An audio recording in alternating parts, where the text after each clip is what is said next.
अस्सलाम वालेकुम नाज़रीन, आप देख रहे हैं निज़ाम टीवी। मैं हूं आपकी मेज़बान जवेरिया शेख। नज़र डालते हैं आज की अहम खबरों पे। सऊदी अरब में पाकिस्तान के सफ़ीर अहमद फारूक ने प्रेस ब्रीफिंग के दौरान पाक सऊदी ताल्लुकात पर इजहार ख्याल करते हुए कहा कि दोनों ममालिक की दोस्ती, एतमाद, एहतराम और बाहमी ताउन की मजबूत बुनियादों पर कायम है। उन्होंने इस बात पर जोर दिया कि पाकिस्तान और सऊदी अरब न सिर्फ सफारती मैदान में एक दूसरे के करीबी शराकतदार हैं, बल्कि मईशत, तवानाई और सेहत, सकाफत और अफरादी कुव्वत समेत मुतादिद शोबों में एक दूसरे के साथ करीबी ताउन कर रहे हैं।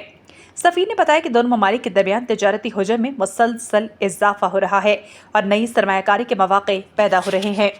उनका कहना था कि आने वाले दिनों में मुश्तरका मनसूबों की तकमील, तवानाई के मनसूबों में शराकतदारी, सेहत के फ़रोग़ और पाकिस्तानी अफरादी कुव्वत की बरामद में मज़ीद नुमाया पेशरफ्त देखने को मिलेगी। उन्होंने इस आज़म का भी इजहार किया कि ये इक़दाम दोनों मुल्कों के अवाम को बराह रास्त फ़ायदा पहुँचाएंगे और ख़ित्ते में तरक्की और खुशहाली के नए दौर का आगाज़ करेंगे।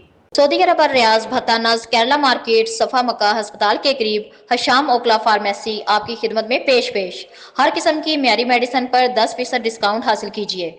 राब्ते के लिए 27665556 बेहतरीन मेडिसिन का मरकज।